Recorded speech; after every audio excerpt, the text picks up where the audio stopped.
Hello guys, welcome back to our channel Fantasy World. இன்னைக்கு என்ன வீடியோல என்ன பார்க்க போறோம் அப்படினா கேப்டன் சுபாசாவோட எபிசோட் 49 கான எக்ஸ்பிளனேஷன் தான். இந்த எபிசோட் ஸ்டார்டிங்ல சுபாசாவோட டாக்டர் வந்து எதுக்குற நீ இந்த அளவுக்கு உனவே புஷ் பண்ணிக்கிற செகண்ட்ன்றது நல்ல பொசிஷன் தான, அது உனக்கு போதாதா அப்படின்னு சொல்லிட்டு கேக்குறாரு. அண்ட் அதுக்கு மேல இந்த மிடில் ஸ்கூல் ஒரு லைஃப்க்கு ஆசைப்பட்டு நீ வாட்டுக்கு உன்னோட ஃபுட்பால் லைஃப் மொத்தத்தையுமே தொலைக்க போறியா? இனிமே நீ உன்னை புஷ் பண்ண அப்படினா உன்னால கண்டிப்பா ஃபியூச்சர்ல ஃபுட்பால் ஆடவே முடியாது, அதை நினைச்சு நீ வருத்தப்பட மாட்டியா அப்படின்னு சொல்லிட்டு கேக்குறாரு. இதுதான் வந்துட்டு என்னோட ட்ரீம். உங்களுக்கு வேணா இது தேவையில்லாததா இருக்கலாம், ஆனா இது வந்துட்டு என்னோட ட்ரீம். என்னோட ஃப்ரெண்ட்ஸோட நான் கட்சி டீம் 3வது வாட்டி வின் பண்ண வைக்கணும், அதுதான் என்னோட ட்ரீம் அப்படின்னு சொல்லிட்டு சுபாசா சொல்றான். அடுத்து கேமுக்குள்ள பால் வந்து கோச் கிட்ட வருது. இந்தாங்கடா என்னோட டைகர் ஷாட் அப்படின்னு சொல்லிட்டு அவன் அடுத்த டைகர் ஷாட்டுக்கு எய்ம் பண்ணிடுறான். நம்ம இசிசாக்கி வந்து எப்படியே அவனை தடுத்து ஆகணும் சுபாசா இல்லனாலும் அப்படின்னு சொல்லிட்டு ஓடுறான். டைகர் ஷாட் எப்படி நேரா தான் வரும், அதை நம்ம ஃபேஸ் டு ஃபேஸ் மோதுவோம் அப்படின்னு சொல்லிட்டு சிங்கம் வரான். கரெக்டா அவன் எத்தனை உடனே இசிசாக்கி வயிற்றுலேயே பால வாங்குறான். அடுத்து திரும்ப இசிசாக்கி உடம்புல பட்டு கீழே வந்துகிட்டு இருக்கப்போ கோச் வந்துட்டு அவனோட அடுத்த டைகர் ஷாட்டை கிக் பண்றான். அந்த பால இந்த வாட்டி சிங்கம் அவனோட நெஞ்சிலே வாங்கி பறந்து போய் கீழே விழுகிறான். அடுத்து அந்த பால் மறுபடியும் கிரவுண்ட்ல விழுந்து நேரா கோச் கிட்ட தான் வருது. இந்தாங்கடா 3வது வாட்டி நான் கிக் பண்ணி விட்டேன் அப்படின்னு சொல்லிட்டு 3வது வாட்டி அவன் எய்ம் பண்றான். நல்ல வேலை ரெஃப்ரி வந்து அந்நியாரம் விசில் பண்ணிறாரு. ஃபர்ஸ்ட் ஹாஃப் வந்து கம்ப்ளீட் ஆகுது. இப்போ நான் கட்சி பிளேயர்ஸ் எல்லாரும் சுபாசா பாக்குறதுக்காக அந்த ஃபர்ஸ்ட் எய்ட் ரூமுக்கு போறாங்க. அந்நியாரம் சுபாசாவே வெளியே வந்துடுறான். சரி கேம் என்னாச்சு அப்படின்னு சொல்லிட்டு சுபாசா கேக்குறான். கேம் வந்துட்டு இன்னும் அதே ஸ்கோர் தான், அவங்க வந்து ஒரு பாயிண்ட் தான் லீடிங் இருக்காங்க, வேற எதுவும் லீடிங்லாம் போல அப்படின்னு சொல்லிட்டு மேனேஜர்ஸ் எல்லாம் சொல்றாங்க. சரி நீ செகண்ட் ஹாஃப்ல விளையாட வருவியா அப்படின்னு சொல்லிட்டு இசாவா கேக்குறான். ஆமா நான் கண்டிப்பா விளையாட வருவேன், நான் வந்து டேப் சுத்தி இருக்கேன், அது மட்டும் இல்லாம பெயின் கில்லரும் போட்டுறேன், அதனால நான் கண்டிப்பா விளையாடுவேன் அப்படின்னு சுபாசா சொல்லிடுறான். எல்லாருக்கும் இதை கேட்டு ரொம்ப சந்தோஷமா இருக்குது. அந்நியாரம் டாக்டர் வந்துட்டு இன்னொரு வாட்டி நீ கிரவுண்ட்ல விழுந்து அப்படின்னா நான் வந்து அடுத்த மேட்ச்க்குள்ள இறக்கவே மாட்டேன் அப்படின்னு சொல்லிடுறாரு. டோகோ டீமோட லாக்கர் ரூம்ல கோஜிரோவுமே வாகசிம்ஸ் பார்த்து உன்னோட கை ஓகேவா இருக்கா அப்படின்னு சொல்லிட்டு கேக்குறான். நான் நல்லா தான் இருக்கேன், கண்டிப்பா டோகோ கோலை நான் கடைசி வரை ப்ரொடெக்ட் பண்ணுவேன் அப்படின்னு சொல்றேன். அப்ப வாகசிம்ஸ் வந்துட்டு ஒரு பழைய பிளாஷ்பேக் நினைச்சு பாக்குறான். அவங்க அப்பா கூட அவன் கராத்தே பிராக்டிஸ் பண்ணிக்கிட்டு இருந்தப்ப அவங்க அப்பா வந்துட்டு அவனுக்கு அப்புறமா இந்த டோஜோவை அவன் தான் எடுத்து நடத்தணும் அப்படின்னு சொல்லிட்டு சொல்லுவாரு. ஆனா இவன் வந்துட்டு ஃபுட்பால் தான் விளையாட போறேன் அப்படின்னு சொல்லிட்டு சொல்றான். உன்னோட ட்ரீமை பத்தி எனக்கு நல்லாவே தெரியும், இருந்தாலும் கடந்த 2 வருஷமா நீ அதை அச்சீவ் பண்ணவே இல்லையா, உன்னால கண்டிப்பா முடியாது, உனக்கு சூட் ஆனது வந்துட்டு கராத்தே தான் அப்படின்னு சொல்லிட்டு அவங்க அப்பா சொல்றாரு. சரி ஓகே நான் நெக்ஸ்ட் டோர்னமெண்ட்ல கண்டிப்பா வின் பண்ணி காட்டுறேன், அப்படி நாங்க வின் பண்ணல அப்படின்னா அப்ப நான் ஃபுட்பாலை குவிட் பண்ணிடுறேன் அப்படின்னு சொல்லிட்டு வாகசிமிஸ் சொல்லியிருக்காங்க அவங்க அப்பாட்ட. அப்படியே அந்த ஃபர்ஸ்ட் ஹாஃபோட பிரேக் டைம்ல மிசிகி மாட்சியம்மா அப்புறம் மிசிகியோட மேனேஜர் எல்லாம் அங்க நின்று ஜூஸ் குடிச்சிட்டு இருக்காங்க. அந்த இடத்துக்கு காட்டகிரி வந்து மிசிகியை பாக்குறாரு. நான் வந்துட்டு ஃபுட்பால் ஃபெடரேஷன்ல இருந்து வரேன், யூரோப்பியன் டூருக்கு நாங்க வந்து இப்ப செலக்ஷன் எடுத்துக்கிட்டு இருக்கோம், அதுல வந்து நீமே விளையாடணும் அப்படின்னு சொல்லிட்டு அவர் மிசிகியை கூப்பிடுறாரு.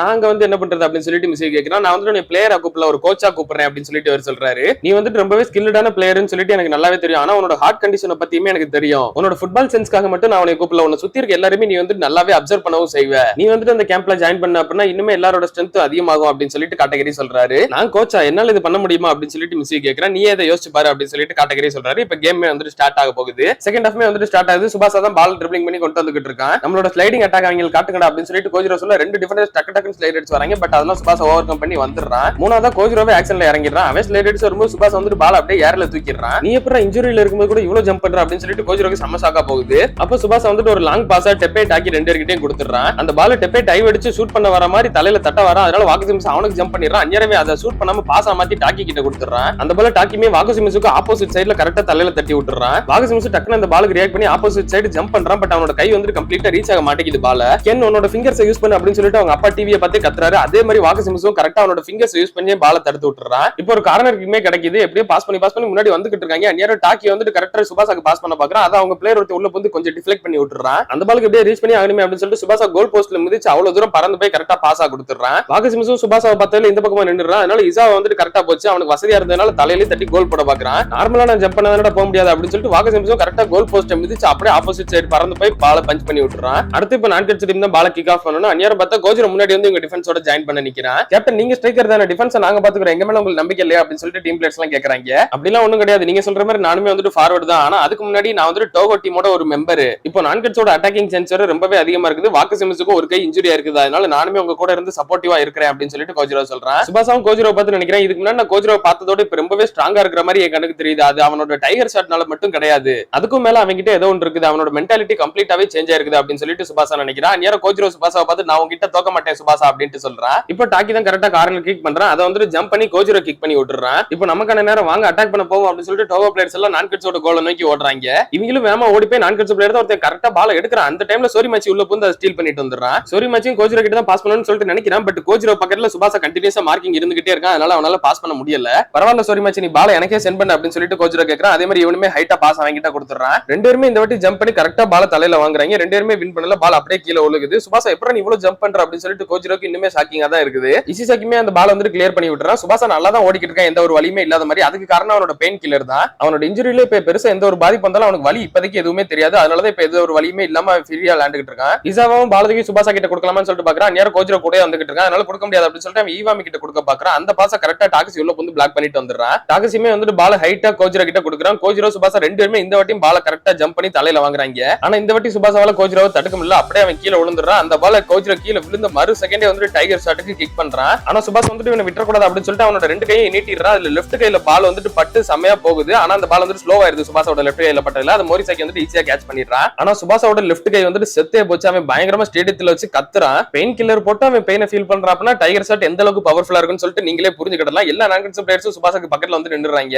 இப்ப மட்டும் நான் கீழே விழுந்துட்டேன் அப்படின்னா டாக்டர் என்னை திரும்ப மேட்ச்க்குள்ள இறக்கவே மாட்டாரு. அதனால எப்படியாவது நின்னே ஆகணும் அப்படின்னு சொல்லிட்டு சுபாஷ் வந்துட்டு கஷ்டப்பட்டு எந்திரிச்சு நிக்கிறான். ரெஃப்ரி நீ ஓகேவா அப்படின்னு சொல்லிட்டு சுபாஷா பார்த்து கேட்கிறாரு. நான் ஓகே தான் அப்படின்னு சொல்லிட்டு சுபாஷா சொல்லிடலாம். இப்ப அடுத்த ரேலியுமே கண்டினியூ ஆகுது. நான்கட்ஸ் தான் பால கொண்டு வந்துட்டு இருக்காங்க. சுபாஷா உன்னோட முட்டாள்தனம் இன்னும் எந்த அளவுக்கு போகும், நீ எதுக்கு இவ்வளவு எக்ஸ்ட்ரீமுக்கு போற அப்படின்னு சொல்லிட்டு மார்க்சியாமா யோசிச்சுட்டு இருக்கான். இவாமி வந்து பாலத்துக்கு இசாவா கிட்ட கொடுத்துறான். இசாவாக்கு ஆப்போசிட்ல டாகசி ஓடி வந்துட்டு இருக்கான். நேரா அவனை டக்குனு ஏமாத்திட்டு பால பின்னாடி பாஸ் பண்ணிடுறான். டாகசி முன்னாடி அந்த பால் எடுக்கிறதுக்கு ஓடுறான். நேரா சிங்க வந்துட்டு மறுபடியும் இசாவா கிட்டே பாஸ் பண்ணிடுறான். டாகசி ஒண்ணுமே புரியாம ரெண்டு பேருக்கு நடுவுல நின்னுகிட்டு இருக்கான். பால் வந்துட்டு இப்ப டாக்கி கிட்ட வருது. டாக்கி வந்துட்டு அதை லாங் பாஸா நாகனோ கிட்ட கொடுக்குறான். நாகனோ வந்து ரெண்டு டிஃபெண்டர்ஸ் தாண்டி கரெக்டா பால் வந்துட்டு ஹெட் ஷாட் அடிக்கிறான். எப்ப வந்து ஸ்லைட் அடிச்சு அப்படியே பெர்ஃபெக்ட்டா ஒரு ஷாட் அடிச்சு அதை ஃபைனல் ஷாட்டா மேக் பண்ண ட்ரை பண்றான். சரி இந்த வாட்டியா கோல் உள்ள போயிரும் அப்படின்னு சொல்லிட்டு பார்த்தா வாக்கு சிம்ஸ் விடவே மாட்டேன்டான்னு இருக்கா. அப்படியே ரைட் கையை வச்சு தடுத்து விட்டுறான் பால. இந்த பால் இன்னுமே ஏர்ல தான் இருக்கு அப்படின்னு சொல்லிட்டு சுபாஷ் அந்த பால் எடுக்கிறதுக்காக போறான். அந்நியர் இசிசாக்கி வந்து நான் பாத்துக்கிறேன் அப்படின்னு சொல்லிட்டு முன்னாடி வரான். இங்க இருக்க எல்லாருமே வந்துட்டு சுபாஷாவோட ஃப்ரெண்ட்ஸ் தான். ஆனா நான் தான் வந்துட்டு சுபாஷா கூட ரொம்பவே அதிகமா ஃப்ரெண்டா இருந்திருக்கிறேன். சுபாஷா இந்த நான்கட்சு சிட்டிக்கு வந்ததுல இருந்து ஃபர்ஸ்ட் டேல இருந்தே நான் தான் அவன் கூட இருந்திருக்கிறேன். சுபாஷா நம்ம சேர்ந்தே கண்டிப்பா வின் பண்ணுவோம் அப்படின்னு சொல்லிட்டு இசிசாக்கி வந்துட்டு பால தலையில வாங்க வரான். அவனை அவ்வளவு சீக்கிரம் நான் விட்டுறேன்னு சொல்லிட்டு நினைக்கிறேன் அப்படின்னு சொல்லிட்டு கோஜ்ராவும் ஜம்ப் பண்ணிடுறான். இசிசாக்கியோட ஷாட்டை வந்துட்டு கோஜ்ரா பிளாக் பண்ணிடுறான். பட் அந்த பால் அப்படியே கீழே வரும்போது இசிசாக்கி வந்துட்டு தலைகீழ இருந்துகிட்டு பால கிக் பண்ணி விட்டுறான். இசிசாக்கிக்காகவும் மத்த எல்லாருக்காகவும் நான் இதை கண்டிப்பா கோலா மேக் பண்ணியே தீர்வேன் அப்படின்னு சொல்லிட்டு சுபாஷாவே ஜம்ப் பண்ணி இந்த வாட்டி ஓவர் கட் கிக்க பெர்ஃபெக்ட்டா பண்ணி முடிக்கிறான். கோல்மே விழுகுது. ஃபைனலி நான்கட்சு டீம் வந்துட்டு கோல 3-3 சொல்லிட்டு இப்ப டை பண்ணிடுறாங்க.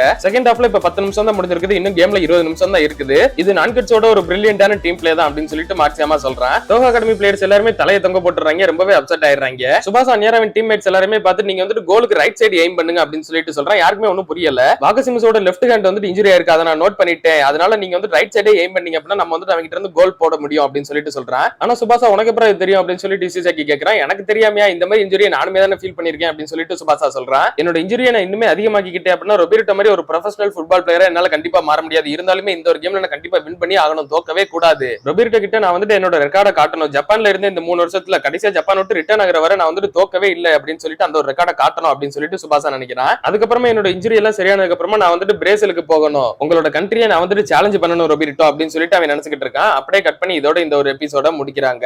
இப்போ ரெண்டு டீமுமே வந்துட்டு டைல தான் இருக்காங்க. கேம்ல இன்னும் 20 நிமிஷம் தான் இருக்குது. எந்த டீம் அடுத்து லீடிங் போகுதுன்றது நமக்கு அடுத்து தான் தெரியும். அதுக்கு மேல இப்ப இன்ஜுரியில இருக்குது சுபாஷா மட்டும் கிடையாது, வாகசிமுசுவே தான். அந்த ஒரு வீக்னஸையுமே நான்கட்சு பிளேயர்ஸ் இப்ப கண்டுபிடிச்சிட்டாங்க. அந்த ஒரு வீக்னஸை இவங்க அட்வான்டேஜா யூஸ் பண்ணிக்கிடுவாங்களா இல்ல அப்படின்னா வாகசிமுசு இனிமே இப்படி கோலை தடுத்துக்கிட்டு தான் இருப்பானன்றதை நம்ம அடுத்த எபிசோட்ஸ் பார்த்து தெரிஞ்சுக்கிட்டா தான் உண்டு. அதையெல்லாம் நீங்க தொடர்ந்து பார்க்கணும்னு நினைச்சீங்க அப்படின்னா மறக்காம நம்ம சேனலை சப்ஸ்கிரைப் பண்ணி சப்போர்ட் பண்ணுங்க. அப்படி இந்த எபிசோட் பிடிச்சிருந்தா மறக்காம ஒரு லைக்கையும் போட்டு போயிருங்க. நான் உங்களை இன்னொரு நல்ல வீடியோல மீட் பண்றேன்.